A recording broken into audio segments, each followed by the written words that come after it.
Ladies and gentlemen, welcome back to another episode of the Birchlands. We're going to start this episode by talking about a massive L I have taken. This is the biggest L I have taken in a very long time, in Minecraft at least.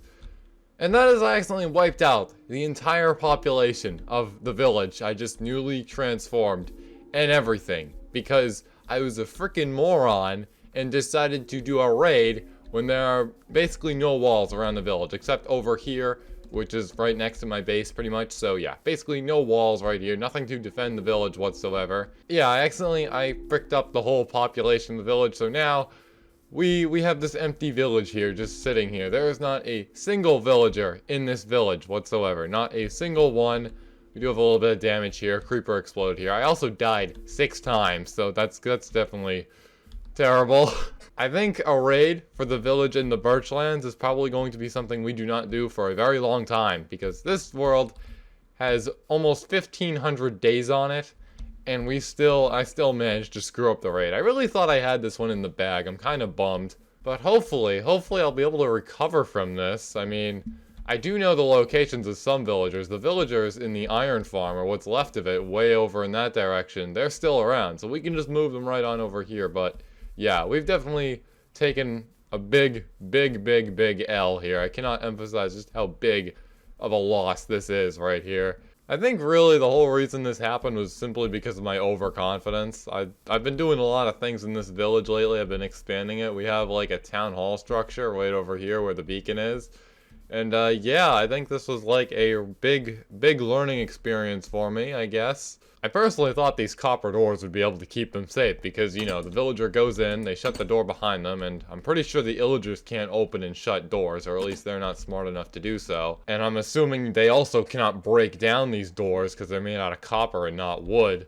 But yeah, I guess I really stand corrected here because they wiped out the entire population of the village in a very short amount of time. I think it was like possibly like the second to last wave was really when the village population started to suffer. But yeah, there's not a soul to be found here anymore. It's a ghost town. Not very good. So yeah, no doubt I'm gonna have to be taking some time on the side to fix this little issue I have here. You know, there's a tad less villagers in there than I thought, but the base has been hit a little bit as well. You'll never guess what caused this. A ravager walked right through here, took out the majority of the crops. Not really the majority, but like a pretty good path here, I guess. I also lost my helmet too, so I have to wear this Piglin Pass helmet. This is a helmet I made solely to avoid like fighting with the piglins in the nether, because they love their gold armor. But yeah, helmet, it's completely screwed over, it's gone. But luckily I was able to save all my other armor, which is pretty nice. The helmet, in case you were wondering, the helmet broke. The helmet ran out of durability because I took too many hits from Vexes and stuff. Anyways, that's it for my little sob story right here. Let's move on to the Birchlands episode now, the thing you clicked on this video for. Hopefully that goes a lot better than the raid did. I'm sure it will. I mean, what could possibly go wrong? Imagine if I jinx it. Imagine if I jinx it by saying that. Imagine if something goes terribly wrong in this episode. So for those of you who follow this series, you'll know that we've built a lot of farms in this world. We have our crop farms, we have our villager farm in a way, sorta. We're manipulating the way villagers breed, pretty much. We're making the villagers breed and expanding this big village right here. We've got our sheep farm. We've also got a cow farm. But you know one farm we don't have? And that is a melon farm. We need a melon farm, okay, folks? I think it's kind of a crime that we do not have a melon farm, and we do have like a skeleton farm way over there. So today, this episode is what that's going to focus on. We're going to go out into the beach over there, or the desert really. It's a pretty big beach. We're going to go on out there, we're going to put some dirt on the ground, we're going to make a melon farm finally. Now, a while back, I saved some melons. We also have some melons right out here. It's pretty nice. But I do believe I have some melon seeds. There they are. Only 3 of them, but I think it'll do. I'm gonna check for some more real quick. Alright, so after converting some melons, we now have 56 of the melon seeds. But pretty much what we're gonna do is it's gonna be very similar to the pumpkin farm right over there, except it's gonna be in a different location. We're gonna use the same fence pattern, and for that fence pattern, we're gonna need some wood. And since it blends in with the desert a ton, and we have a lot of it in this chest right here, we're gonna use ourselves some birch logs. Now let me just get a glance of what we gotta build right over here. So we did this in a pattern, okay? We have pretty much 2 fence blocks right here, followed by a solid block, followed by 3, followed by 2. You get the pattern here, pretty much. I just gotta make sure that we gotta do this in the exact format this is in right here. Because this is actually perfect. It fits in a pretty good amount of pumpkins and it looks organized and complete. So that's what we're gonna try to replicate way down there. Now another challenge we're gonna face is where the heck we're actually gonna put this thing. I think it might be a smart idea to just literally put this right near the skeleton farm. In fact, right across from it looks absolutely fine, so I think we'll just put the entrance right there, right where I just dug that small little hole in the ground. We'll take our dirt block and plunk it right on the ground there. And now it's time to get to building the fence here. Alright, and after some time, this is what we have right here. Now, what we're going to need to do is we're going to need to fix this area right over here. As you can see, it's partially in this body of water. That's going to require a little bit of dirt to fix, but what's also important is we got to make sure we put like a wall here, because obviously I do not want it to just abruptly end with dirt. I think that would look pretty bad, so yeah, let's build a wall right here real quick. And now it's time to go grab the dirt. Hopefully there's a lot of it in there. And boy, oh boy, there was a lot of dirt in there. Probably more than enough. Now it's time to get to placing. It would appear that there is actually a cave underneath here from the looks of it. There's something underneath here. What is this? Yeah, it's a cave, alright. That's cool. Just gonna put a torch right there. And then, yeah, we'll just build right on out of here. And now with that dirt in, we're gonna spread it all around here pretty much. So every single sand block that's within this boundary we just set has to go. Hopefully I won't have trouble weaving around the already placed dirt blocks right here. In fact, you know what, we'll knock that area out first. And I already broke one. That's fantastic. That's amazing. I love when that happens. And after all that placing, after all that dirt I collected, it was not enough. So we're gonna have to go get some more. I reckon only one stack might be able to do the job right there. It's a pretty small area. Perfect. Now what we're going to do with all this sand we collected is we're actually going to go on over to our smelting facility right on over here. We're just going to load it into the furnaces so we can create more glass. And now we got to craft up some fences. Hopefully this right here is enough. We have 44 plus 64, so that would be 108. I did some math. Hopefully that's right. I don't see why it wouldn't be. I'm actually relatively confident in that answer, okay?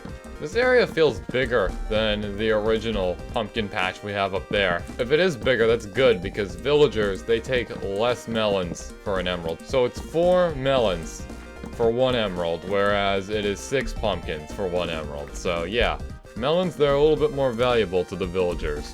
It's pretty interesting, maybe. I'm figuring out the lore here. And now, just by placing down this fence gate, that whole pen right over here is done. Now all we gotta do is add the seeds, which I have right here. We're gonna throw them in my offhand, and then we're just gonna till the ground and place the seeds, literally just by holding right-click down and moving forward. It's pretty crazy.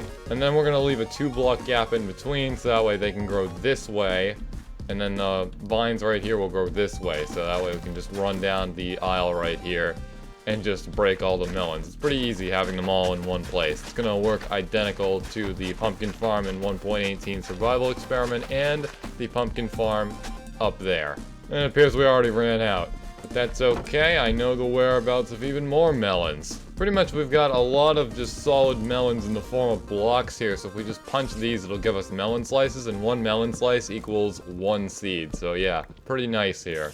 And with the introduction of the big farm, this small little farm here, I built in one of the first episodes, can't remember which one, has to go now. There's not really much of a point having it here anymore, given how the size of the other one, and how I'd kind of like to have a front yard here, I guess.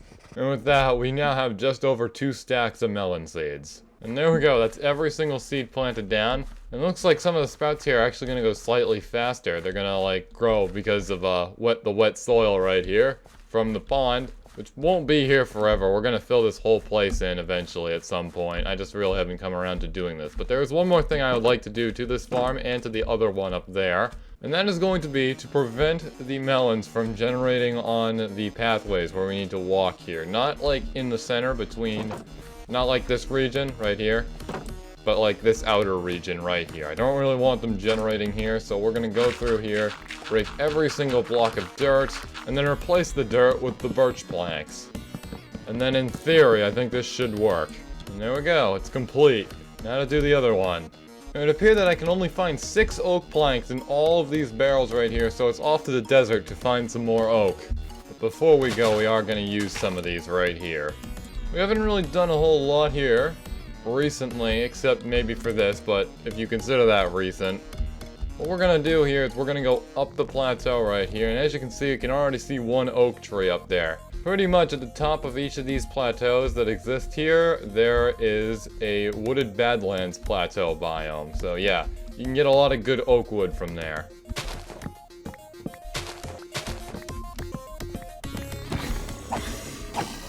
Alright, I believe that's enough for now. It's a little bit under a stack. We have 56 logs in the hotbar right now. But off camera, I am definitely going to come back here, and we're definitely going to knock down more trees. I had no idea we had that little oak wood in the place. Holy. And now that's a fresh new day, and hopefully there are no mobs that are going to sneak up on us. It's time to lay down all of this wood, so we're just going to throw that up there. And there we go. We have 64 oak planks. It's probably not going to be enough, but I think it's a good starting point right here, because I don't want to turn all of these logs into planks. And oh boy, who do we have here? We have a creeper. Get out of here, you. Alright, he technically did what he was told. He got out of there. He just would kind of like it, you know, you didn't take apart, you know, you didn't blow up part of my world. That's what I'm trying to say. I'm just out of words today, I guess. Like I always am. That's just a normal day in the life of me.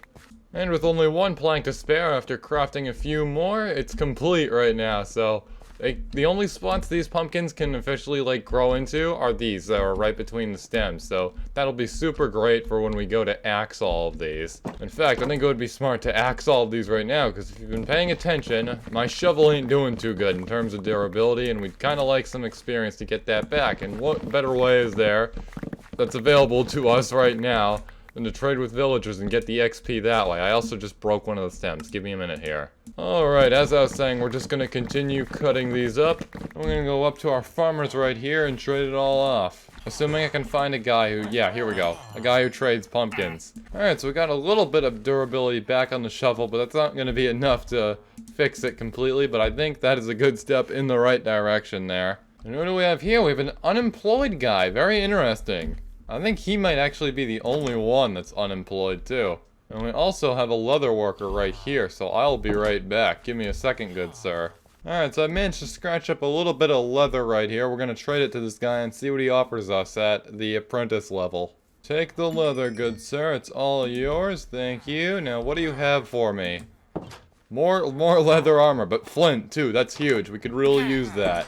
Anyways, that's gonna do it for today's episode. If you like what you saw, like, comment, and subscribe. See you in the next one. The next episode is probably going to have the final update for 1.18 survival experiment. At the time this is being recorded, I made a little bit of progress destroying that poor little village I destroyed. So, yeah. I thought I'd kind of slot that in here, because in the past I used to slot in my other worlds as well into this series, especially like a while back. I thought it would be cool to like show a more advanced type world pretty much before going here. So yeah, if you like what you saw there too, like, comment, and subscribe. But yeah, I am out. See you later.